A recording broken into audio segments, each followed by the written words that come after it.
ಮೋಶೆಯ ಹೃದಯದಲ್ಲೂ ಪೌಲನ ಹೃದಯದಲ್ಲಿಯೂ ಇದ್ದ ದೇವರ ಪ್ರೀತಿಯನ್ನು ಅಳತೆ ಮಾಡುವುದು ಅಸಾಧ್ಯ.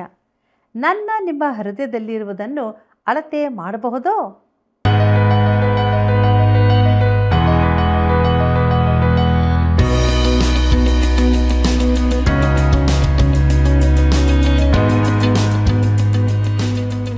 ಪ್ರೀತಿಯುಳ್ಳ ಸಹೋದರ ಸಹೋದರಿಯರೇ, ನಿಮ್ಮ ನೆಚ್ಚಿನ ದೈವಾನ್ವೇಷಣೆ ಕಾರ್ಯಕ್ರಮಕ್ಕೆ ಹೃದಯಪೂರ್ವಕವಾದ ಸುಸ್ವಾಗತವನ್ನು ಬಯಸ್ತೇವೆ.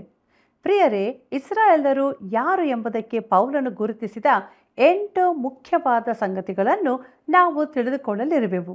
ಆದುದರಿಂದ ಪ್ರಾರಂಭದಿಂದ ಕಡೆಯವರೆಗೂ ಕಾರ್ಯಕ್ರಮವನ್ನು ವೀಕ್ಷಿಸಿರಿ. ಆತ್ಮದಲ್ಲಿ ಬಲ ಹೊಂದಿರಿ, ತಪ್ಪದೆ ಕರೆ ಮಾಡಿರಿ, ಈ ಸೇವೆಯನ್ನು ಬೆಂಬಲಿಸಿರಿ.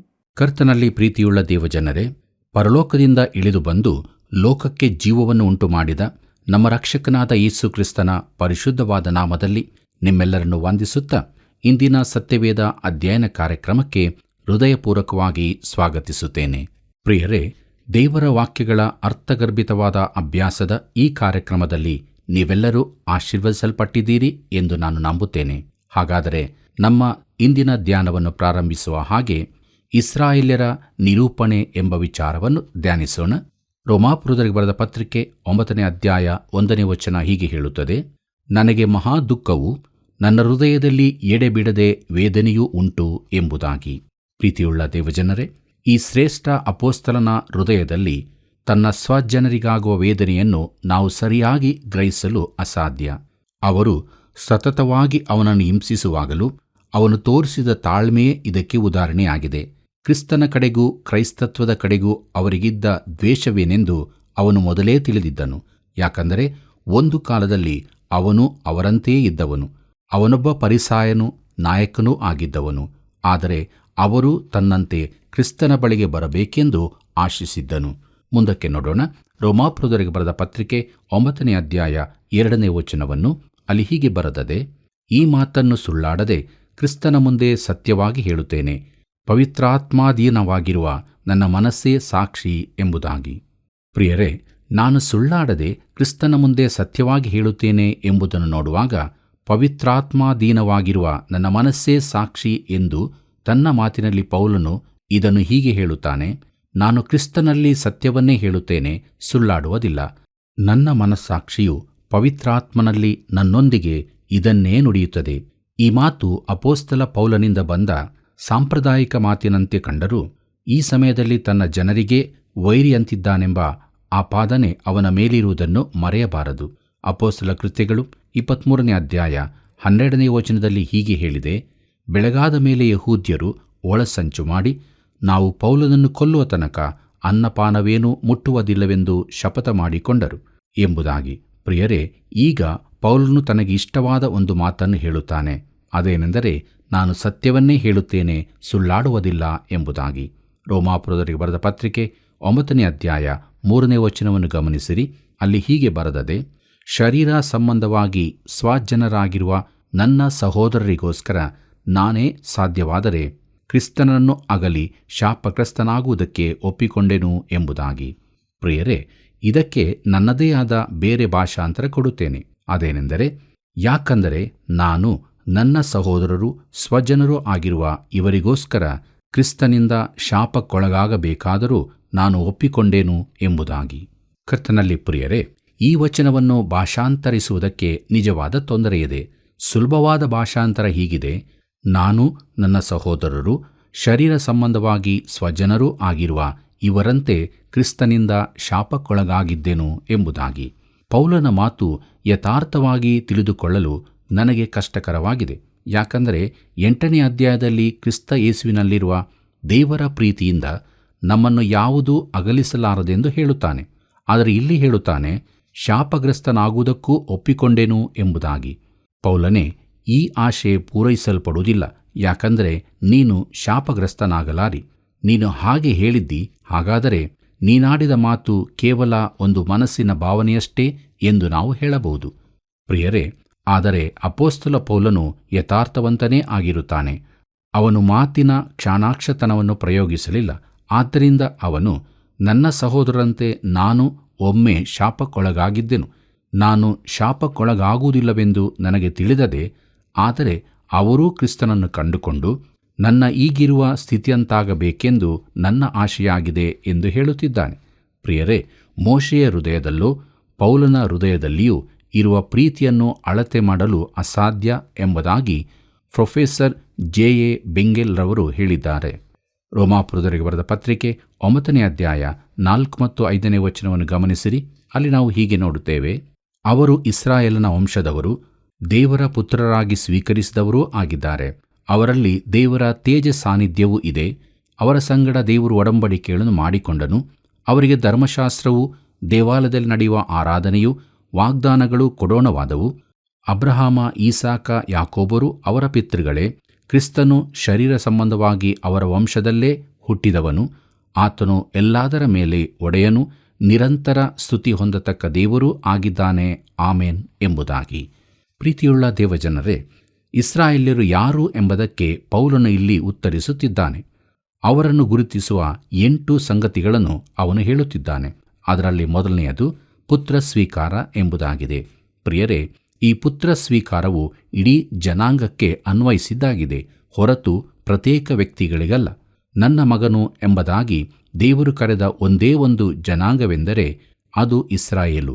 ವಿಮೋಚನಕಾಂಡ 4ನೇ ಅಧ್ಯಾಯ 22ನೇ ವಚನದಲ್ಲಿ ನಾವು ಹೀಗೆ ಓದುತ್ತೇವೆ: ಆದ ಕಾರಣ ನೀನು ಫರೋಹನಿಗೆ, ಇಸ್ರಾಯೇಲ್ ಜನವು ನನಗೆ ಚೊಚ್ಚಲ ಮಗನಂತೆ ಇದೆ ಎಂದು ತಿಳುಕೋ ಎಂಬುದಾಗಿ.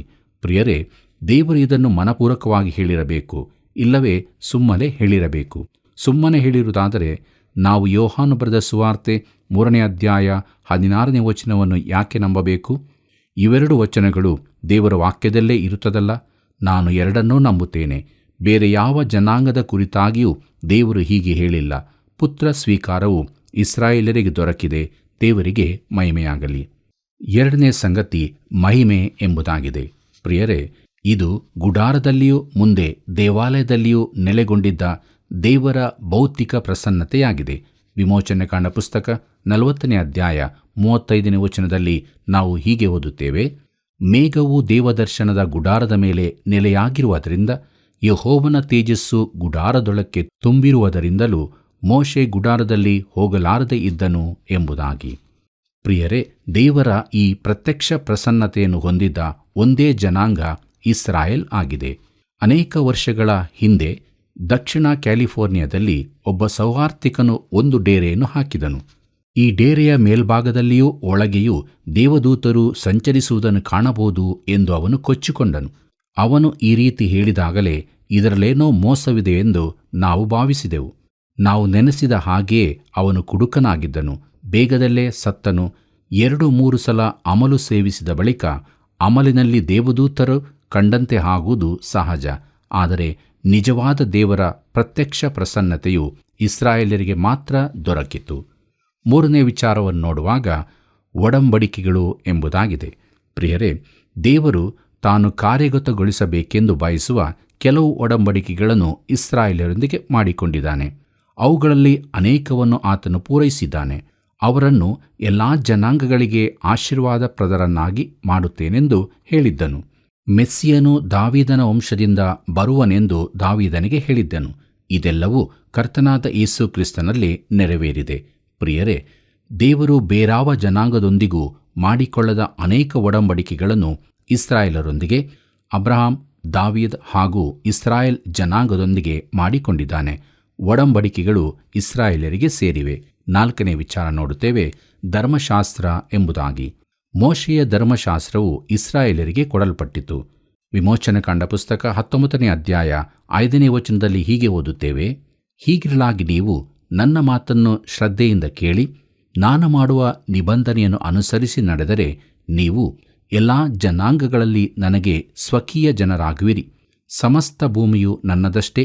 ಮತ್ತು ವಿಮೋಚನಕಾಂಡ ಪುಸ್ತಕ 31ನೇ ಅಧ್ಯಾಯ 13ನೇ ವಚನದಲ್ಲಿ ಹೀಗೆ ಓದುತ್ತೇವೆ: ನೀನು ಇಸ್ರಾಯೇಲರಿಗೆ ಆಜ್ಞಾಪಿಸಬೇಕಾದದ್ದೇನೆಂದರೆ, ನಾನು ನೇಮಿಸಿರುವ ಸಬ್ಬತ್ ದಿನಗಳನ್ನು ನೀವು ತಪ್ಪದೇ ಆಚರಿಸಬೇಕು.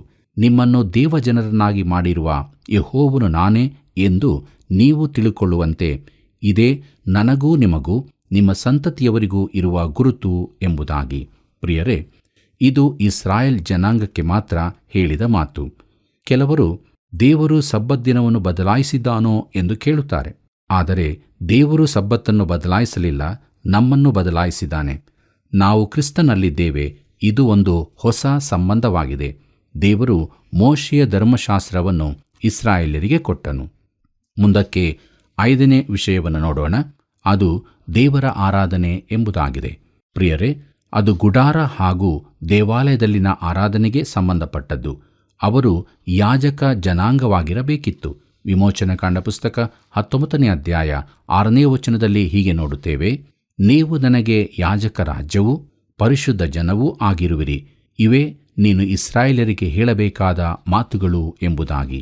ಕರ್ತನಲ್ಲಿ ಪ್ರಿಯರೇ, ಆ ಜನಾಂಗ ದೇವರನ್ನು ಬಿಟ್ಟು ಬಿಟ್ಟಿತು. ಆದರೂ ಅವರು ಯಾಜಕರಾಗಿರಬೇಕೆಂಬ ತನ್ನ ಉದ್ದೇಶವನ್ನು ದೇವರು ಕೈಬಿಡಲಿಲ್ಲ. ದೇವರು ಲೇವಿಯರನ್ನು ಆರಿಸಿಕೊಂಡು ಗುಡಾರದಲ್ಲಿನ ಸೇವೆ ಹಾಗೂ ಆರಾಧನೆಯ ಜವಾಬ್ದಾರಿಯನ್ನು ಅವರಿಗೆ ವಹಿಸಿದನು. ಮುಂದೆ ದೇವಾಲಯದಲ್ಲಿ ಕೂಡ. ಮುಂದೆ ದೇವರ 1000 ವರ್ಷದ ಆಳಿಕೆಯ ಕಾಲದಲ್ಲಿಯೂ ಇಸ್ರಾಯೇಲು ಭೂಲೋಕದಲ್ಲಿ ದೇವರ ಯಾಜಕರಾಗಿರುತ್ತದೆ. 6ನೇ ವಿಚಾರವನ್ನು ನೋಡೋಣ. ವಾಗ್ದಾನಗಳು ಎಂಬುದಾಗಿವೆ. ಪ್ರಿಯರೇ, ಈ ಜನಾಂಗಕ್ಕೆ ಕೊಡಲ್ಪಟ್ಟ ವಾಗ್ದಾನಗಳು ಹಳೆ ಒಡಂಬಡಿಕೆಯಲ್ಲಿ ತುಂಬಿವೆ. ದೇವರು ಯೆಹೋಶುವನಿಗೆ ಹೇಳಿದನು, ನನ್ನ ಸೇವಕನಾದ ಮೋಶೆ ಸತ್ತನು. ನೀನು ಈಗ ಎದ್ದು ಸಮಸ್ತ ಪ್ರಜಾಸಹಿತವಾಗಿ ಈ ಯೋರ್ದಾನ್ ಹೊಳೆಯನ್ನು ದಾಟಿ ನಾನು ಇಸ್ರಾಯೇಲರಿಗೆ ಕೊಡುವ ದೇಶಕ್ಕೆ ಹೋಗು. ಇಸ್ರಾಯೇಲ್ಯರು ಆ ದೇಶವನ್ನು ವಶಪಡಿಸಿಕೊಳ್ಳಬೇಕಾಗಿತ್ತು. ಆ ದೇಶವು ಪುನಃ ಹಸುರಿನಿಂದ ಕಂಗೊಳಿಸತೊಡಗಿದೆ. ಆದರೆ ಇನ್ನೂ ತುಂಬಾ ಪ್ರದೇಶಗಳು ಬಂಜರಾಗಿದೆ. ಕರ್ತನಾದ ಯೇಸು ಆಳುವುದಕ್ಕೆ ಬರುವಾಗ ಈ ದೇಶವು ಸುಂದರ ದೇಶವಾಗಲಿದೆ. ಅದು ನನ್ನ ದೇಶವಾಗಿರಲಿಲ್ಲ, ನನ್ನದಾಗುವುದಿಲ್ಲ. ಪ್ಯಾಲೆಸ್ತೀನನ್ನು ಇಸ್ರಾಯೇಲ್ಯರಿಗಾಗಿಯೇ ಕೊಡಲಾಗಿದೆ. ಮುಂದಕ್ಕೆ ನೋಡುತ್ತೇವೆ. 7ನೇದಾಗಿ ಪಿತೃಗಳು ಎಂಬುದಾಗಿ. ಇದು ಮೂಲತಃ ಅಬ್ರಹಾಮ, ಇಸಾಕ, ಯಾಕೋಬರ ಕುರಿತಾಗಿದೆ. 8ನೇ ವಿಚಾರವೇ ಮೆಸ್ಸಿಯನಾದ ಕ್ರಿಸ್ತನು ಎಂಬುದಾಗಿದೆ. ಪ್ರಿಯರೇ, ಆತನು ಶರೀರಧಾರಿಯಾಗಿ ಬಂದನು. ಈ ಭೂಮಿಗೆ ಬಂದಾಗ ಆತನು ಯಹೂದ್ಯನಾಗಿ ಬಂದನು. ಬಾವಿಯ ಬಳಿಯಲ್ಲಿನ ಸ್ತ್ರೀಯು ಆತನನ್ನು ಯಹೂದ್ಯನೆಂದು ಹೇಳಿದಳು. ನಾವು ಆತನನ್ನು ಶರೀರ ಸಂಬಂಧದಿಂದ ತಿಳುಕೊಳ್ಳಲಿಲ್ಲ ಎಂಬುದಾಗಿ ಪೌಲನು ಎಚ್ಚರಿಕೆಯಿಂದ ಹೇಳುತ್ತಾನೆ. ಪೌಲನು ಯೇಸುವನ್ನು ದೇವರೆಂದು ತಿಳಿದುಕೊಂಡಿದ್ದಾನೆ. ಆತನು ದೇವರಾಗಿರುವ ಮಾನವನು. ಯೋಹಾನ ಬರೆದ ಸುವಾರ್ತೆ 1ನೇ ಅಧ್ಯಾಯ 14ನೇ ವಚನದಲ್ಲಿ ಹೀಗೆ ಓದುತ್ತೇವೆ: ಆ ವಾಕ್ಯವೆಂಬವನು ನರಾವತಾರ ಎತ್ತಿ ನಮ್ಮ ಮಧ್ಯದಲ್ಲಿ ವಾಸ ಮಾಡಿದನು. ನಾವು ಆತನ ಮಹಿಮೆಯನ್ನು ನೋಡಿದೆವು. ಆ ಮಹಿಮೆಯು ತಂದೆಯ ಬಳಿಯಿಂದ ಬಂದ ಒಬ್ಬನೇ ಮಗನಿಗೆ ಇರತಕ್ಕ ಮಹಿಮೆ. ಆತನು ಕೃಪೆಯಿಂದಲೂ ಸತ್ಯದಿಂದಲೂ ತುಂಬಿದವನಾಗಿದ್ದನು ಎಂಬುದಾಗಿ. ಕರ್ತನಲ್ಲಿ ಪ್ರಿಯರೇ, ಕ್ರಿಸ್ತನು ಮಾನವ ಶಿಶುವಾಗಿ ಇಸ್ರಾಯೇಲ್ಯರಲ್ಲಿ ಬಂದನು. ಬಾವಿಯ ಬಳಿಯಲ್ಲಿದ್ದ ಹೆಂಗಸು ಯೇಸುವನ್ನು ಯಹೂದ್ಯನೆಂದು ಗುರುತಿಸಿದಳು. ಈಗಿನ ಮಹಾವಿದ್ವಾಂಸರಿಗಿಂತ ಆಕೆಗೆ ಹೆಚ್ಚು ತಿಳುವಳಿಕೆಯಿತ್ತೆಂದು ನಾನು ಭಾವಿಸುತ್ತೇನೆ. ಪ್ರೀತಿಯುಳ್ಳ ದೇವಜನರೇ, ಮೆಸ್ಸಿಯನಾದ ಕ್ರಿಸ್ತನು ಎಂಬ ಅಂಶ ಇತರ ಎಲ್ಲ ಅಂಶಗಳಿಗಿಂತ ಅತಿ ಹೆಚ್ಚಿನದೆಂದು ಕೂಡ ನಾನು ಭಾವಿಸುತ್ತೇನೆ. ಇಬ್ರಿಯರಿಗೆ ಬರೆದ ಪತ್ರಿಕೆ 2ನೇ ಅಧ್ಯಾಯ 16ನೇ ವಚನದಲ್ಲಿ ಹೀಗೆ ನೋಡುತ್ತೇವೆ: ಆತನು ದೇವದೂತರನ್ನು ಹಿಡಿದವನೆಂದು ಬರೆದಿಲ್ಲ, ಅಬ್ರಹಾಮನ ಸಂತತಿಯನ್ನು ಕೈ ಹಿಡಿದಿದ್ದಾನಷ್ಟೇ ಎಂಬುದಾಗಿ. ಪ್ರಿಯರೇ, ಮುಂದಕ್ಕೆ ನೋಡುತ್ತೇವೆ. ಇಸ್ರಾಯೇಲ್ಯರು ಗುರುತಿಸಲ್ಪಟ್ಟಿದ್ದು ಎಂಬುದಾಗಿ. ಹಿಂದಿನ ಕಾಲಗಳ ಇಸ್ರಾಯೇಲ್ಯರನ್ನು ನಾವು ಗುರುತಿಸಿ ತಿಳಿದುಕೊಂಡೆವು. ಈಗ ಪೌಲನ ಕಾಲ ಹಾಗೂ ನಮ್ಮ ದಿನಗಳ ಇಸ್ರಾಯೇಲ್ಯರನ್ನು ತಿಳಿದುಕೊಳ್ಳುವ. ರೋಮಾಪುರದವರಿಗೆ ಬರೆದ ಪತ್ರಿಕೆ 9ನೇ ಅಧ್ಯಾಯ 6ನೇ ವಚನವನ್ನು ಗಮನಿಸಿರಿ. ಅಲ್ಲಿ ಹೀಗೆ ನೋಡುತ್ತೇವೆ: ದೇವರು ಹೇಳಿದ ಮಾತು ತಪ್ಪಿತೆಂದು ನಾವು ಭಾವಿಸಕೂಡದು. ಯಾಕಂದರೆ ಇಸ್ರಾಯೇಲ್ ವಂಶದಲ್ಲಿ ಹುಟ್ಟಿದವರೆಲ್ಲರೂ ಇಸ್ರಾಯೇಲರಲ್ಲ ಎಂಬುದಾಗಿ. ಪ್ರಿಯರೇ, ಇದು ಒಂದು ವಿಚಿತ್ರವಾದ ಮಾತಾಗಿದೆ. ಅಂದರೆ ಇಸ್ರಾಯೇಲ್ ವಂಶದಲ್ಲಿ ಸ್ವಾಭಾವಿಕವಾಗಿ ಹುಟ್ಟಿದವರೆಲ್ಲರೂ ನಿಜವಾದ ಇಸ್ರಾಯೇಲ್ಯರಲ್ಲವೆಂದಾಯಿತು. ಇಸ್ರಾಯೇಲ್ಯರು ಆರಿಸಲ್ಪಟ್ಟ ಜನಾಂಗವಾದದರಿಂದ ಯಹೂದ್ಯರು ಕ್ರಿಸ್ತನನ್ನು ಪೂರ್ಣ ಹೃದಯದಿಂದ ಯಾಕೆ ಅಂಗೀಕರಿಸಲಿಲ್ಲವೆಂದು ಪೌಲನ ದಿನಗಳಲ್ಲಿ ಇದ್ದ ಯಹೂದ್ಯರು ಪ್ರಶ್ನಿಸಿದ್ದರು. ಇದು ದೇವರಲ್ಲಿನ ಸೋಲಲ್ಲವೋ? ರೋಮಾಪುರದವರಿಗೆ ಬರೆದ ಪತ್ರಿಕೆ 3ನೇ ಅಧ್ಯಾಯದ ಆರಂಭದಲ್ಲಿ ಪೌಲನು ಈ ಕುರಿತು ಭಾಗಶಃ ಮಾತನಾಡಿದ್ದನು. ಈಗ ಪೌಲನು ಯಾಕೋಬನ ಸ್ವಾಭಾವಿಕ ಸಂತಾನದವರಿಗೂ ಆತ್ಮಿಕ ಸಂತಾನದವರಿಗೂ ವ್ಯತ್ಯಾಸವೇನೆಂಬುದನ್ನು ತಿಳಿಸುತ್ತಿದ್ದಾನೆ. ಉಳಿಕೆಯ ಜನರು ಯಾವಾಗಲೂ ಇರುತ್ತಿದ್ದು ಅವರು ಸ್ವಾಭಾವಿಕರಾದರೂ ಅಲ್ಪವಾದರೂ ಆತ್ಮಿಕವಾದ ಉಳಿಕೆಯವರೇ ಆಗಿರುತ್ತಿದ್ದರು. ಇದು ಇಸ್ರಾಯೇಲ್ ಜನಾಂಗದಲ್ಲಿನ ಪ್ರತ್ಯೇಕತೆಯಾಗಿದೆ. ಪ್ರಿಯರೇ, ಇಲ್ಲಿ ಅವನು ಅನ್ಯ ಜನರನ್ನು ಸೇರಿಸಿಕೊಳ್ಳಲೇ ಇಲ್ಲ. ಈ ಕೊರತೆ ದೇವರದ್ದಾಗಿರದೆ ಜನರದ್ದಾಗಿದೆ. ದೇವರ ವಾಗ್ದಾನಗಳು ಶರ್ತವಿಲ್ಲದಾಗಿವೆ. ಮುಂದಕ್ಕೆ ನಾವು ನೋಡುತ್ತೇವೆ, ರೋಮಾಪುರದವರಿಗೆ ಬರೆದ ಪತ್ರಿಕೆ 9ನೇ ಅಧ್ಯಾಯ 7ನೇ ವಚನವನ್ನು.